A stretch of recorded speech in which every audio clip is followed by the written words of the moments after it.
So, privacy in speech research. This is now like the title looks like it's one topic, but it is actually two topics. So there's research in the privacy of speech technology, and then there is the privacy during research of speech technology. So privacy for researchers and privacy for the kind of technology applications of which uses speech. And yeah, and as mentioned, I am associate professor Tom Beckström. I'm from the School of Electrical Engineering at Aalto. And just a bit of background. So the research in privacy is actually a reasonably young area. So I have been involved in creating this this topic as an independent research area for like.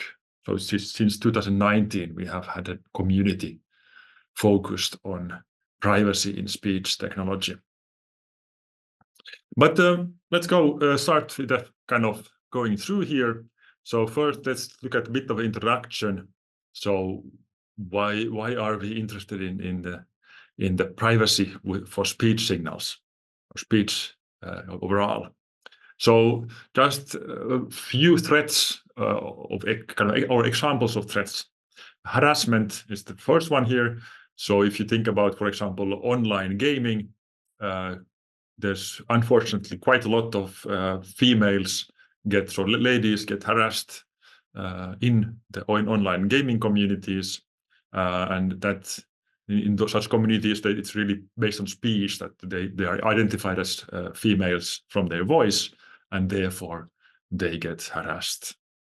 A second very different threat is stereotyping.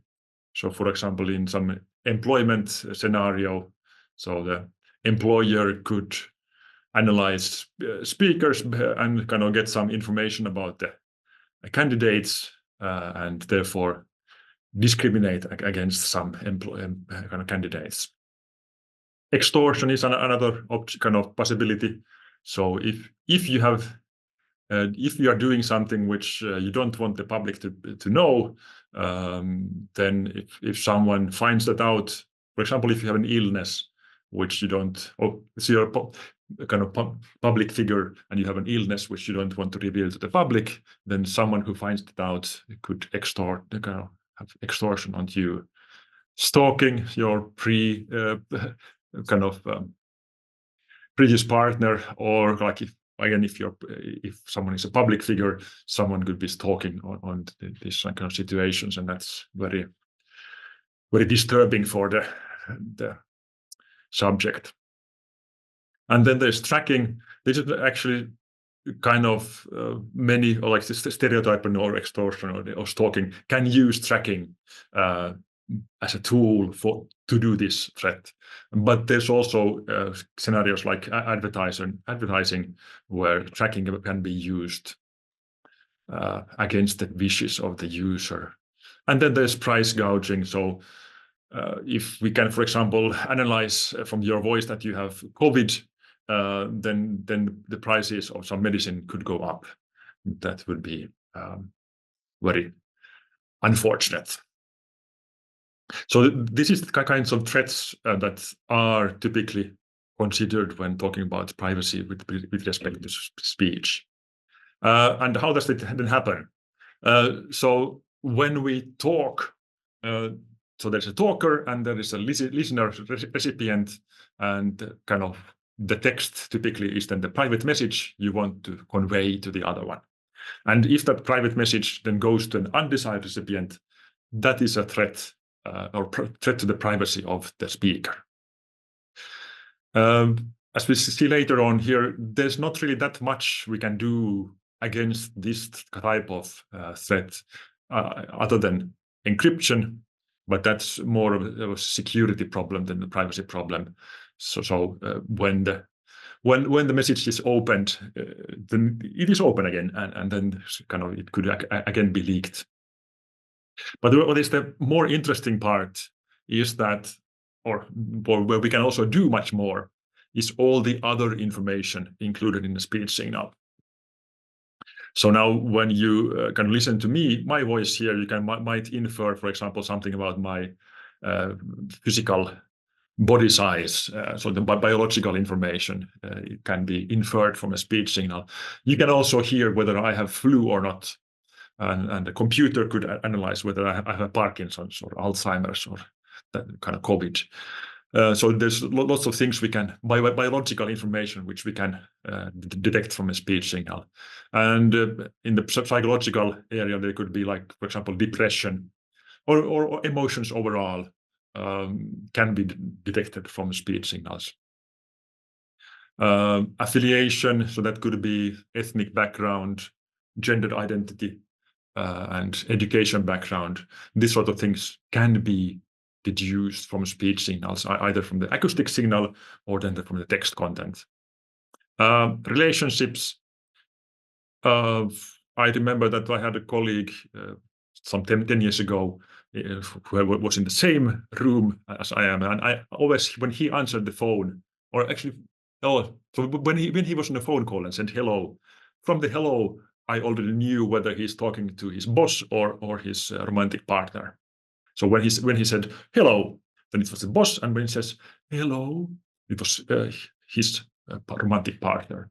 So from a very small amount of information, we can infer what type of person you are talking to. And also the environment. Again, if your boss calls you and you're supposed to be working, and then there's kind of loud music in the background, like a nightclub, that might be a bad thing for you. So the background noises or background sounds overall can reveal lots of private information. Whether you should be in a nightclub when working, that's of course a different question. But the fact is that the speech signals or recordings of speech can contain such information. And of course, hardware. So good quality hardware, cannot deduce that much. But if you have low quality hardware, then you can kind of perhaps identify what types of hardware you are using and identify a person based on that.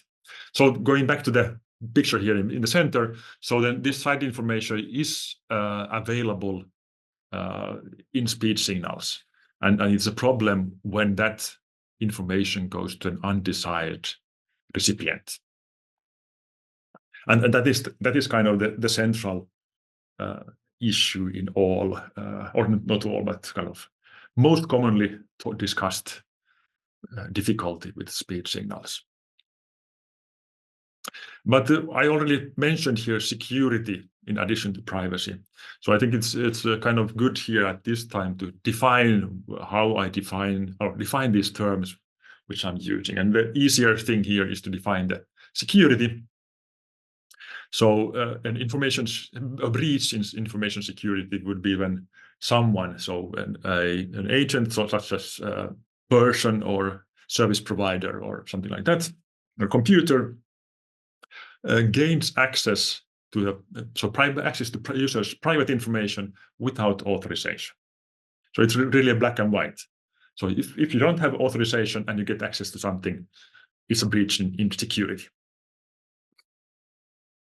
The privacy part is then the more difficult one to define, and there is no really community-wide agreement on what the definition should be, and also different, like the legal community has a different interpretation than the engineers or ethicists. But what the interpretation which I like to use or promote is that a breach in privacy occurs when someone already has some access to the user's information, but uses it in a way or like overextends that access against the user's preferences. So, for example, now this speech, what I'm talking here, that this is recorded, and I believe it's going to be published then on a website somewhere. And I agree to that. I'm giving consent to this talk being public there. But if someone then afterwards would go and then analyze my voice for health things like depression or Parkinson's or something, that's not what I agreed to. So that would violate my privacy. So even if this speech is in the public domain, I don't agree to using it to other purposes than to kind of hear this talk. So the talk is here, the private message, which you should hear. So privacy is really always about overextending access in some way, and also using it in a way which conflicts with the preferences. What I think is also very useful is to think about where that data is extracted in an inappropriate way. So the attack surfaces, basically. So this is now the flow diagram, or how the information flows in a kind of stereotypical setting, where we have a user Bob here in the center. Some other person might be in the same rooms or the same acoustic space. So when Bob speaks or hears something, then Alice might hear that as well. But what Bob is actually should, if to talk about speech technology, then we talk about when Bob uses his voice to access a device, or when the device talks to Bob. And also that device might communicate with a cloud service, depending on what is required in an interaction. So the most stereotypical and most discussed privacy threat here is basically advertisers. So if, let's say, we have kind of, for example, Bob makes a kind of request that Siri, what's the weather like in Japan? Then the local device does not have that information, so it has to ask the cloud service, what is the weather right now in Japan? If that cloud service then shares the request that Bob has asked about weather in Japan to an advertiser, if the user doesn't agree with that, then it's a violation of privacy. So then the advertiser might know that Bob is interested in the Japan and in weather in Japan. There are lots of other kind of attack scenarios. So the local device, for example, might then share some kind of, or without requesting, it might ask something from the cloud service. For example, now, if Bob and Alice discuss Siri, just to talk about Siri or kind of Alexa or something, then the local device might think that that's a speech command and start recording or start doing something. So that's an incorrect functionality, which leads then to a privacy leak. So some information goes to a service. But there's lots and lots of these other possible attack scenarios. I won't go through them here now, but if you have questions later, then we can discuss them separately. Yes, but this is a useful picture to keep in mind when going forward. So I think kind of in this for this audience, then the protections for research and researchers is what might be interesting. So I'll take that as the next topic here. So the typical scenario which I kind of think of when talking about research is that we can collect some speech data for research purposes. So there's some real people who talk something, and it's recorded by some device, and then it goes to a remote place where it's stored. Then perhaps in cloud storage, perhaps some not cloud, but whatever hard drive it's stored on. And then there is the ethical user who could use that information, but it's very hard for the service to know that which researchers are any ethical and which are unethical. So it's very hard to. Oh no, it jumped. So it's very hard for the service to know which researchers are using the data in an ethical way and which are using it in an unethical way. So what we can do here is then to try to reduce information as early as possible. So we should be reducing all information, both private and or information which we know is private, but also we should reduce all information as early as possible. And how that could happen is then that, for example, that we reduce it already at the first stage here, that we instruct the subjects that don't tell anything private in this recording. That is the minimum step which you can make to protect the privacy of users, that ask them not to reveal anything. Alternatively, we can do the reduction in this first transmission here. For example, now that the local device records only when the subject is speaking, but removing all the background noise parts. So the background noise could have some information, so the local device can remove background noise and therefore reduce some type of information.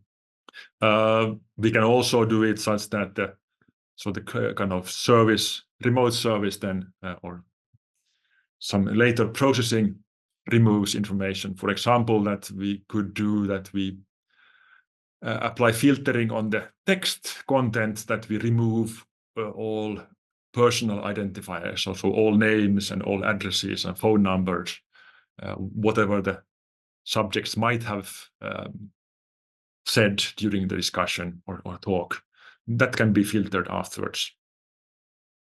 Or then the final case is that then the remote service, so everything is stored here, but then the kind of provider to the researcher removes information. But it should be clear that the earlier we remove the information, the better protected we are. And also we can do the reduction in all of these steps. So kind of to add more and more layers of security and more layers of privacy or safety. We should be doing it in multiple steps, so that if something happens incorrectly here, then perhaps the next step catches it, or then the next step catches it, or the final step catches it. And so we should always have this like an onion model of safety here. But then, so that's the kind of the overall this kind of structure of privacy. Then the first practical step we should always start with is impact assessment.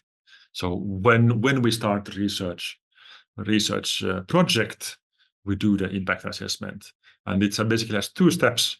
So or high level, it's two steps. This has to identify the desired information. So what information are we actually wanting to collect in this data collection?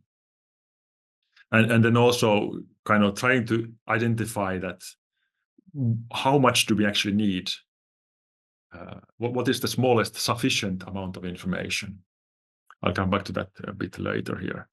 And then the second step is to identify the private information. So what information, once we have already minimized the data, what private information will be left there, either intentionally or by mistake, and what kinds of threats could that pose? And it's not only about threats today, but also in the future. So we know that technology does advance, and we know that people's context changes. So someone might be a nobody today, but in 10 years, he or she may be a public figure, and therefore the impact this private data has changes very much over time. And also that there might be other sources of information that come out later, which jointly then So this collected data and the other future data might jointly reveal something that we don't like. But there is an actual process how to, or I kind of proposed process, so a tool which you can use for this impact assessment. It's known as Data Ethics Decision Aid, DEDA. It's a pretty recent tool. I heard lots of good things about it, but only this morning I actually used it for the first time, and it's really good. So it really guides you to think about the details in a formal way, and it kind of sets up the question such that you are forced to think about the real threats and consequences and what you want. So I really recommend that.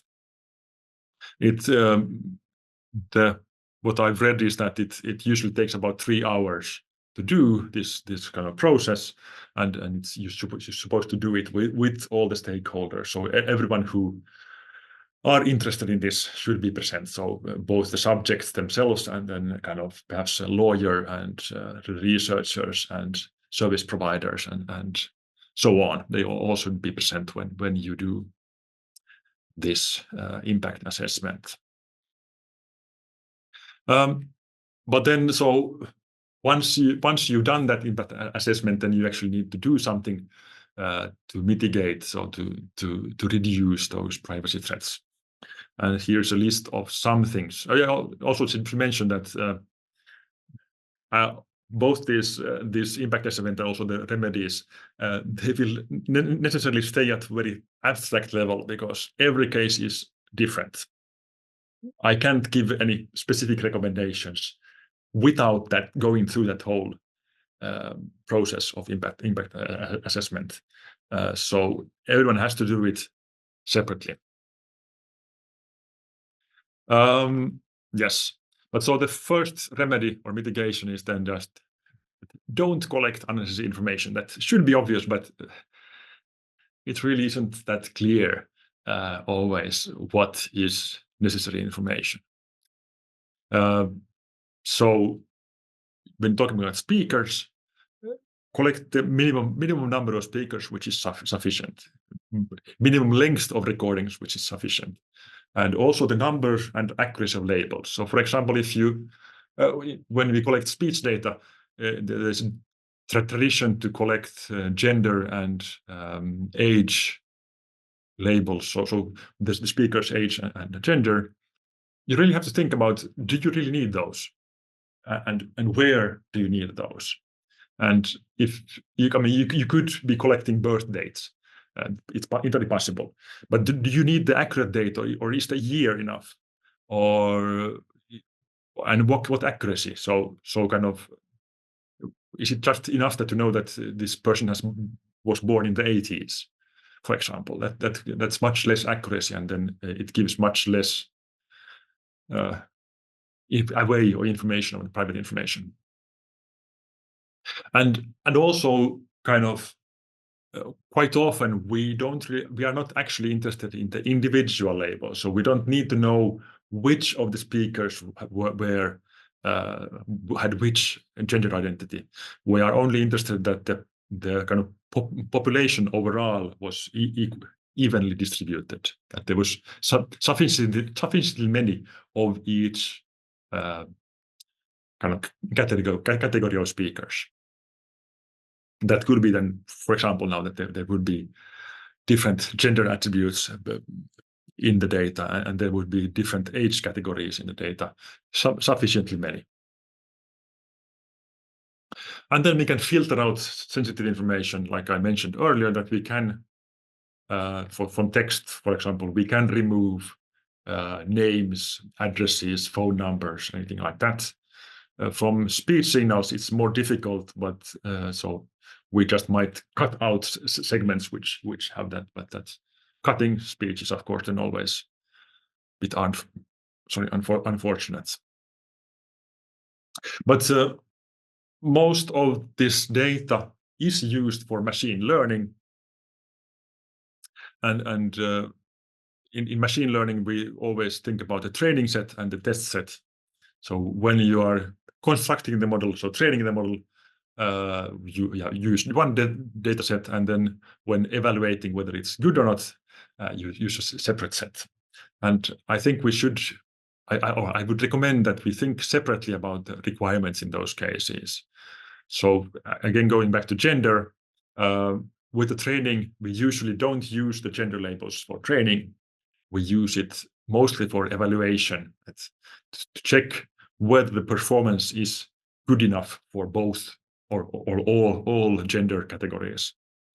So then we need to know which samples were which speakers were which gender identity. But during training, we don't need that.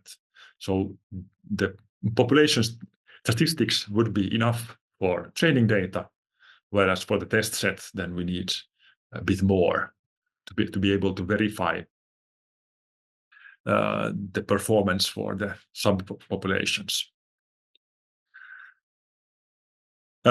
One thing which I usually don't see when I see when I'm looking at data sets is the data retention rules. So I think most data sets should be removed after some period of time period. So most data sets are not interesting after 10 years. It's just a fact. So if they are not interesting, they should be removed. And that's because we can expect that there are future threats. We can expect that technology improves. So we should be prepared for that. And the I think good way of thinking about it is that who has the responsibility in 50 years? So when we are now collecting this, or if I would be collecting something, I would be retired or dead in 50 years. So I have to plan, when collecting data, I have to plan how the responsibility is transferred to next generations, if this data should be available for eternity. Or perhaps there can be cases where we don't need to have a responsible person, but that is then a very much higher requirement if it really should be available forever. And if it should be available forever, what is really the reason? So for speech data, we could, for example, if it's something about language learning or analyzing accents, those might change over time. And it might be interesting to study, for example, how accents change over time. Yes, that's a valid research topic. So if the purpose of the data set is to study accent over a long time frame, yes, then you can make a data set which is stored forever. But if it's something more technical, so something about removing noise in a speech signal, most likely the technology has changed so much that in 50 years, our current experiments are really not that interesting. And then it's really sufficient to make the dataset available for, say, 10 years. Or one other alternative is that you just say that it should be reviewed every 3 years or reviewed every 5 years, whether this dataset still can exist publicly. And yes, of course, you should always think about whether you need to restrict access. So I personally used sometimes that there's only a simple OK button, that this is the rules, how you are allowed to use it, and then there's OK button that pressing that's the minimum level of consent which you can ask for. It can be more formal, that you get access only by request, or even that it's the data exists on a cloud platform where you have only API access, or in the military or health applications, there might sometimes be cases where you never get access to the network, but you have to go on site to get access to the data. So there's a large range of access restrictions which you can use to based on how much is needed. And of course, not mentioned here, but consent is something which you do have to always ask for. It's not really a remedy or mitigation, it's just a requirement based on the GDPR, so the European legislation. Then kind of from the research side, kind of what we are studying as methods, so technological methods for protecting private messages. So for private messages now, the intended communication. So again, at the same picture, so Alice is talking with the device and wants actually access service on the cloud here, and kind of because the message has to go to the cloud service, there is very little we can do about the cloud service sharing that forward. That's just the message needs to be kind of transmitted. So there's not so much you can do. So of course the transmission should be encrypted, so that but that's a security concern. So the communication should always be protected. But the only tool I know of is a kind of encryption. So there are encryption methods which work such that the remote service cannot open the message, but can still do some analysis on it. So it does analysis on a protected message, and then the analysis result is also protected, and the protected result is sent back to the local device, and then the local device can open that protected message or the analysis result. So then nothing unencrypted, nothing kind of in clear text leaves the local device. The problem with this, I mean, this is beautiful in the sense of security, but there is a huge computational cost of it. This is kind of computationally extremely expensive, and the types of processing we usually would like to do for speech signals or text is so expensive, and this encryption multiplies that exponentially, that complexity, that it's really not realistically with current methodology. But then the side information was always the more interesting part, where we also can do much more, a bigger threat, but also where we can do more. And here, my personal focus really has been on the reducing information from the local device to the primary service. I get back to how to do that. And if you reduce the information here, then of course the secondary service or the undecided service cannot do so much, or can do less with that information. It is possible to do edge processing, so that the local device does all the things here. So for example, if you say kind of computer lights off, then the lights could be turned off here in this room, and that would then be done completely locally. Nothing leaves ever the kind of this room. But if you again would like to know the weather in Japan, the local device is now, assuming the local device is not in Japan, it cannot have that information. So then it needs to have the access to the cloud service. So this is very limited to cases where the information already exists in the device, and the information and capabilities exist in the local device. So how to do this kind of this information reduction here? So one approach to it is to add noise.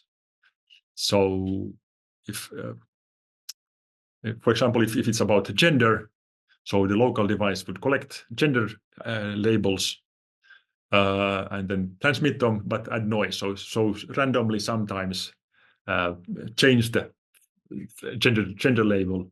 Then you know, afterwards, Alice can always claim that no, this is not my true gender identity, because there was added noise. So there's like this additional noise gives the well, depending on how you implement it, but in this sort of scenario gives plausible deniability. But also noise can be kind of something like if you have the age in years, then you can quantize that to bigger blocks, that you have just the instead of 33 you would have between 30 and 40, for example. Then it's less accurate. That can be also be treated as noise, and that's then less specific information about the speaker. In a machine learning context, we use quite a lot of these autoencoder structures. This is a bit more technical now. So we have an encoder and decoder, and then there's in between is a bottleneck. So we have some like loss function here. So we have some objective we are trying to do with this speech signal, and we try to train this model such that the objective is still fulfilled, but then we squeeze this bottleneck as much as possible, so while keeping the performance. But while keeping the performance, we squeeze the bottleneck, and kind of when we're making a smaller bottleneck, less information goes through there, so that only the desired information can go through there in the end. So nothing of the private information can go through there if the bottleneck is small enough. An issue in this thing is that how do you prove that nothing goes through then? It's the measurability of privacy is a bit of a problem in this scenario. You can also kind of generalize this approach that there are multiple channels, multiple bottlenecks. For example, that one channel would have the text information, one other would have, let's say, emotional state, and the third one would have an identity of the speaker. So that then based on which application you are using and who is the recipient, you can pick and choose which of these information you want to transmit. So this is much more like nicer in the sense that you always have the same encoder, and then you just switch on different anonymizations based on need. Now here's I have a bit of theory here, but I have included here mostly such that if you have questions later, so I'll skip it here. Now it will be in the slides, which will be also public. But final thing I wanted to discuss, kind of talk about, is the subjective side of this. So all the other things above here has been about objective protections and kind of how to make it a system that it really is protecting privacy, and how much it really is protecting privacy. But irrespective of how good the system is, some people will be suspicious. Really, always. Some people will be suspicious. That's a bit kind of frustrating, but at the same time, we are humans, so humans behave a bit differently. So that's a very human approach to things. And kind of the underlying psychological model here is that, so we have some personal information, which is the asset which we have, and then there is a concept of psychological ownership. So people tend to feel that they have ownership of the personal information about them, and it's actually quite a strong feeling. And there have been studies where they have removed, or like they expose people to scenarios where they don't have privacy. For example, in some jails, they could have surveillance such that they really don't have any privacy. But that is extremely painful for the kind of inmates in such a jails. That really causes lasting psychological damage. So it's somehow a very fundamental property of humans that we have this sense of ownership about the personal information about us. But now in a speech interaction, so we do need or do want to reveal something. So there's something we want when we have speech interaction. So we need to reveal something to an adversary. Now, if it's a computer, we can call it a system, but it could also be another person. And depending on how much we trust that person, then we choose how much we are willing to reveal.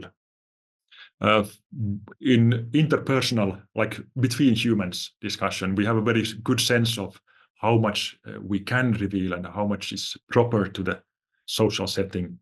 So, like now in this public discussion, I'm not supposed to tell you anything very private. That's the social rules we have.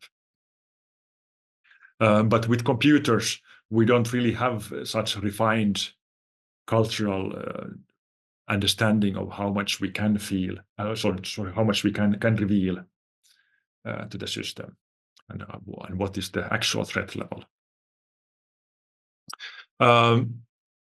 And this goes now very much into the domain of user interface design. So we can improve the trust, and we can improve the trust level that people will feel towards the system. We can improve the experience of privacy towards the system by doing good user interface design. But we have to be quite careful with that. So we could be deceptive. So we can do kind of imply a privacy level which is much better than it actually is. So that is, for example, what we can imagine that Facebook could be doing. That the impression is that nothing bad happens on Facebook, whereas at the same time they are actually selling that information to lots of places without our knowledge or without our understanding consent. So the goal has to be that we design a subjective quality of experience that matches the level of objective performance. So we should communicate the true level of privacy. And that is actually more difficult than you think, or what at least what I thought originally. We are quite often in situations where when doing designs where we want to hide the fact that we actually have access to information which gives a bad impression. But anything else would be deceptive, and that's unethical.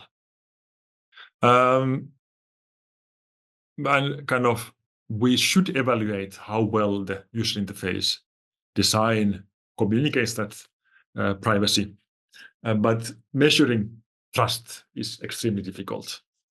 Actually, I had a discussion with the kind of at computer science. They have a professor in the area of technical psychology, and he basically said that don't even try to measure trust. It's too difficult. But yeah, so my conclusion is that kind of quite often. So to measure trust, first of all, we must use proxies. So something like retention of service. So how likely are people to continue using the service after they get to know it? Or willingness to use, or willingness to start to use, or the amount of private information that they actually share in the system.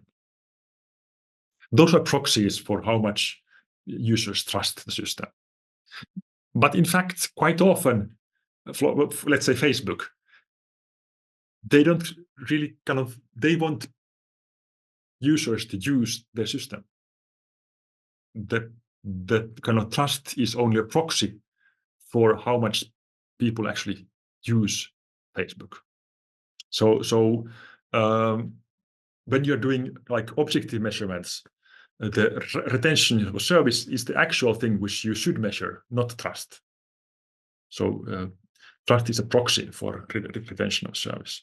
Of course, in qualitative discussions with users, then you can use trust as a convenient kind of umbrella for all these more detailed questions about usage patterns and feelings about the system. But finally, outlook. So what I kind of think about is the important challenges.